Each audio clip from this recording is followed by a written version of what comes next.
Hello friends, எல்லாம் எப்படி இருக்கீங்க? வெல்கம் டு கோவை அம்மு சமையல். இன்றைக்கி நம்ம கிச்சன்லேங்க கிச்சன் டிப்ஸ் அண்ட் ட்ரிக்ஸ் தான் பார்க்க போகிறோங்க. ஃப்ரிட்ஜுக்குள்ளே லெமனை போட்டு பாருங்கள், நீங்களே ஷாக்காகிடுவீங்க. இவ்வளோ நாள் இந்த விஷயம் தெரியாமல் போச்சேன்னு கண்டிப்பாக நீங்கள் ஃபீல் பண்ணுவீங்க. வாங்க அது என்னன்னு பார்க்கலாங்க.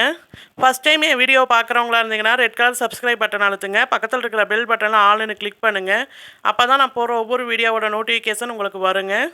இப்போ ஃபஸ்ட்டு டிப் என்னென்னு பார்த்தீங்கன்னா, பாருங்கள், நம்ம எல்லாத்து வீட்லேயும் இந்த மாதிரி பேன் யூஸ் பண்ணுவோங்க. இதில் வந்து நம்ம அப்பளம் பறிக்க, பூரி செய்யணும் யூஸ் பண்ணுவோங்க. யூஸ் பண்ணிவிட்டு இந்த பேனை நம்ம அப்படியே வந்து கழுவும்போது பார்த்தீங்கன்னா, இந்த பேனில் இருக்கிற எண்ணெய் பிசுக்கு வந்து எல்லா பாத்திரத்துலேயும் ஒட்டுங்க. அந்த மாதிரியெல்லாம் இல்லாமல் இருக்கிறதுக்கு இந்த ஒரே ஒரு டிப்பை மட்டும் யூஸ் பண்ணி பாருங்கள். உங்கள்கிட்ட எந்த மாவு இருக்கோ அந்த மாவை வந்து இந்த மாதிரி கொஞ்சமாக எடுத்து தூவி விட்டுக்கோங்க. நல்லா இந்த மாதிரி தூவி விட்ட பிறகு பார்த்தீங்கன்னா, இந்த மாவில் வந்து நல்லா அந்த பேனை தொடச்சி எடுத்துருங்க. இந்த மாதிரி பண்ணும்போது பார்த்தீங்கன்னா, அந்த எண்ணெய் பூரா அந்த மாவுலேயே நல்லா ஒட்டிட்டு வந்துடுங்க. நம்ம கழுவும் போது பார்த்தீங்கன்னா ரொம்பவே ஈஸியாக இருக்குங்க. இந்த டிப் உங்களுக்கு ரொம்பவே யூஸ்ஃபுல்லாக இருக்கும். ட்ரை பண்ணி பாருங்கள். இப்போ அடுத்த டிப் என்னென்னு பார்க்கலாங்க. ஸ்கிப் பண்ணாமல் பாருங்கள் ஃப்ரெண்ட்ஸ், அப்போ தான் நான் அடுத்தடுத்து என்னென்ன டிப் சொல்கிறேன்னு உங்களுக்கு தெரியுங்க. அடுத்த டிப் பார்த்திங்கன்னா, நம்ம எல்லாத்து வீட்லேயும் இந்த மாதிரி மாவு அரைச்சி யூஸ் பண்ணுவோங்க. மாவு ஃப்ரிட்ஜுக்குள்ளே வைக்கும்போது வந்து நல்லா நார்மலாக வந்து நம்ம வைப்போங்க.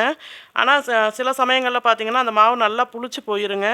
அந்த மாதிரியெல்லாம் புளிச்சு போகாமல் இருக்கிறதுக்கு இந்த ஒரு பொருளை மட்டும் நீங்கள் மாவில் சேர்த்து பாருங்கள். மாவு நீங்கள் எப்படி வைக்கிறீங்க அதே மாதிரி நல்லா ஃப்ரெஷ்ஷாக இருக்குங்க. கொஞ்சம் கூட புளிக்கவே புளிக்காதுங்க. பாருங்கள், அது ஒன்றுமே இல்லைங்க. நம்ம வீட்டில் நார்மலாக யூஸ் பண்ணுற தேங்காய் தாங்க. இந்த மாதிரி தேங்காய் பீஸுகளை 2-3 பீஸை வந்து இந்த மாதிரி நல்லா சேர்த்து விட்டுருங்க. சேர்த்துட்டு நல்லா கலக்கி விட்டுருங்க. கலக்கி விட்டுட்டு அதுக்கப்புறம் நீங்கள் ஃப்ரிட்ஜில் ஸ்டோர் பண்ணி வச்சு பாருங்கள். அந்த மாவு கொஞ்சம் கூட புளிக்காதுங்க. நீங்கள் எப்படி வைக்கிறீங்க அதே மாதிரி இருக்குங்க.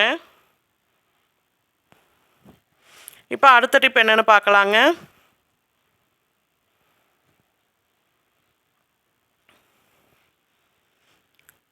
அடுத்த டிப் பார்த்தீங்கன்னா, எப்பயுமே வந்து நம்ம தேங்காய் வாங்கி அதிகமாக யூஸ் பண்ணுவோங்க. சில சமயங்களில் தேங்காய் அரை மூடி யூஸ் பண்ணிவிட்டு அரை மூடி அப்படியே வச்சுருவோங்க. அந்த மாதிரி வைக்கும்போது பார்த்தீங்கன்னா, அந்த தேங்காய்லாம் பிசு பிசுன்னு இருக்குங்க. ஒரு மாதிரி பூசணம் பிடிச்ச மாதிரி ஆகுங்க. அந்த மாதிரி எல்லாம் ஆகாமல் இருக்கிறதுக்கு இந்த ஒரு பொருள் மட்டும் சேர்த்து பாருங்கள். அது வேறு ஒன்றும் இல்லைங்க, நம்ம வீட்டில் சேர்க்குற உப்பு தாங்க. இந்த மாதிரி சால்ட் உப்பு கொஞ்சமாக வந்து எல்லா பக்கமும் தேங்காயில் படுற மாதிரி நல்லா தூவி விட்டுக்கோங்க. பாருங்கள், இந்த மாதிரி தூவி விட்டுட்டு நல்லா இந்த மாதிரி ஒரு 2-3 டைம் நல்லா குலுக்கி விட்டுருங்க. குலுக்கி விட்டுட்டு அதுக்கப்புறம் நீங்கள் ஃப்ரிட்ஜில் ஸ்டோர் பண்ணி வச்சு பாருங்கள். தேங்காய் நீங்கள் எப்படி வைக்கிறீங்க அதே மாதிரி இருக்குங்க. கொஞ்சம் கூட வந்து அதுலேருந்து பிசுபிசுப்பு தன்மை வரவே வராதுங்க. இந்த டிப்பு உங்களுக்கு ரொம்பவே யூஸ்ஃபுல்லாக இருக்குங்க. ட்ரை பண்ணி பாருங்கள். இப்போ அடுத்த டிப் என்னென்னு பார்க்கலாங்க.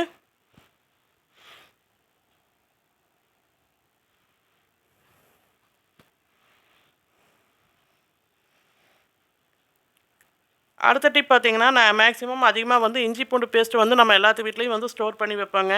இந்த மெத்தடில் வந்து நீங்கள் ஸ்டோர் பண்ணி பாருங்கள். உங்களுக்கு இஞ்சி பூண்டு எவ்வளோ நாள் ஆனாலும் சரிங்க, நல்லா ஃப்ரெஷ்ஷாக இருக்குங்க.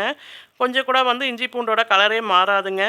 பாருங்கள், நான் வெது வெதுப்பான தண்ணியில் சுடு தண்ணியில் வந்து பூண்டை போட்டு வச்சுருக்கேங்க. இந்த மாதிரி செய்யும்போது பார்த்தீங்கன்னா பூண்டு தோல் சீக்கிரமாகவே வந்துடுங்க. அதனால் நான் இந்த மாதிரி வச்சுருக்கேங்க. இப்போ பாருங்கள், பூண்டு தொளிக்கும் போதே தெரியும் பாருங்கள், எவ்வளோ ஈஸியாக தோல் வருதுன்னு பாருங்கள்.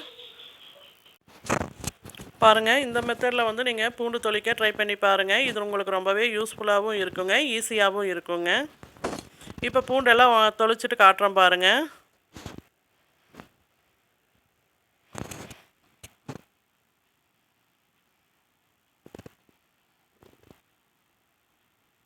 இப்போ பாருங்கள், எல்லா பூண்டையும் தொளிச்சாச்சுங்க. எவ்வளோ ஈஸியாக பூண்டு உரிச்சாச்சுன்னு நீங்களே பாருங்கள். இப்போ ஒரு மிக்ஸி ஜார் எடுத்துக்கலாங்க. இப்போ இதில் பூண்டு சேர்த்துக்கலாங்க.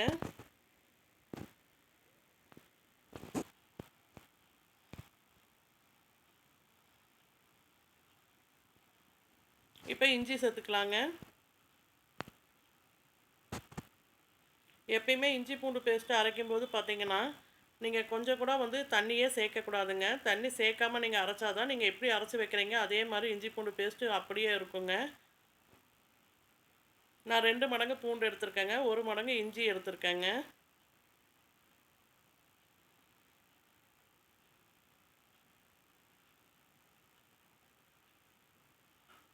இப்போ இதில் பாருங்கள், கொஞ்சமாக உப்பு சேர்த்துக்கலாங்க. சால்ட் உப்பு சேர்க்குறேங்க. அந்த இஞ்சி பூண்டோட கலர் மாறாமல் இருக்கிறதுக்கு இது நம்ம சேர்க்குறோங்க. இது கூடயே வந்து நம்ம குக்கிங் ஆயில் சேர்த்துக்கலாங்க. நீங்கள் எந்த ஆயில் யூஸ் பண்ணுறீங்க அந்த ஆயில் சேர்த்துக்கோங்க. கொஞ்சமாக சேர்த்துட்டு இதில் தண்ணியே சேர்க்காமல் நல்லா அரைச்சிட்டு வந்துக்கலாங்க. பாருங்கள் சூப்பராக அரைச்சிட்டு வந்தாச்சுங்க. இப்போ ஒரு பாக்ஸில் போட்டு நம்ம ஃப்ரிட்ஜில் ஸ்டோர் பண்ணிக்கலாங்க. இந்த மாதிரி நீங்கள் ஸ்டோர் பண்ணி வச்சு பாருங்கள். இஞ்சி பூண்டு வந்து ரொம்பவே நல்லா இருக்குங்க. சுத்தமாக அதோட வாசமே அதோட கலரும் மாறாதுங்க, வாசமும் வந்து மாறாதுங்க.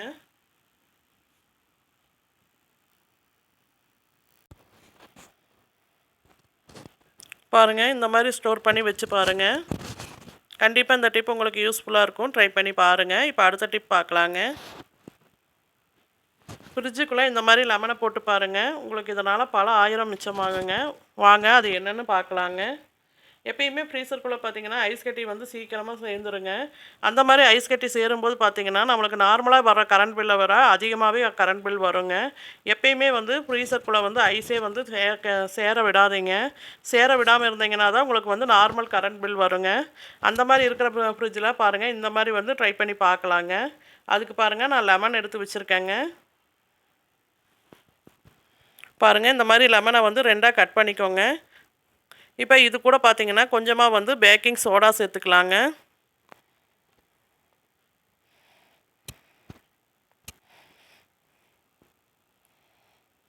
இந்த மாதிரி கொஞ்சமாக வந்து அந்த லெமன் மேலே வந்து போட்டு விடுங்க. நம்ம எதனால் இப்படி பண்ணுறோன்னு பார்த்தீங்கன்னா இந்த பேக்கிங் சோடாவை வந்து லெமன் மேலே போட்டு அதுக்கப்புறம் நம்ம ஃப்ரீசருக்குள்ளே தேய்க்கும்போது பார்த்தீங்கன்னா ஃப்ரீசரில் கொஞ்சம் கூட ஐஸ் கட்டி சேரவே சேராதுங்க. அதே மாதிரி ஃப்ரிட்ஜுக்குள்ளே ஏதாச்சும் பேட் ஸ்மெல் ஏதாச்சும் இருந்தால் கூட இந்த மாதிரி நம்ம தேய்க்கும்போது பார்த்தீங்கன்னா சுத்தமாக அந்த பேட் ஸ்மெல் போயிருங்க.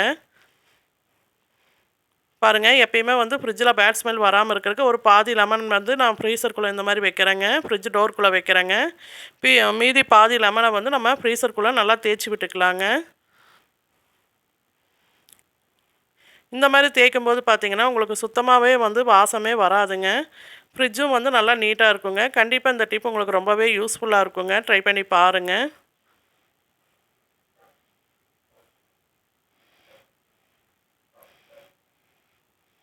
பாருங்கள் இந்த மாதிரி சைடில் ஓரங்களில் எல்லா பக்கமும் வந்து நல்லா நீங்கள் வந்து தேய்ச்சி விட்டுக்கோங்க. இந்த மாதிரி தேய்க்கும்போது வந்து ஃப்ரீசரில் சுத்தமாக ஐஸ் கட்டி நிற்காதுங்க.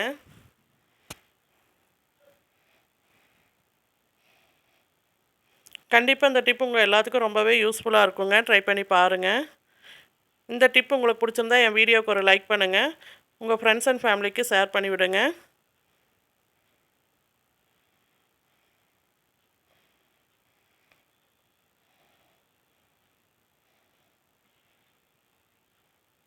இந்த டிப் உங்களுக்கு பிடிச்சிருந்தா லைக் பண்ணுங்கள், ஷேர் பண்ணுங்கள், கமெண்ட் பண்ணுங்கள். Thank you all.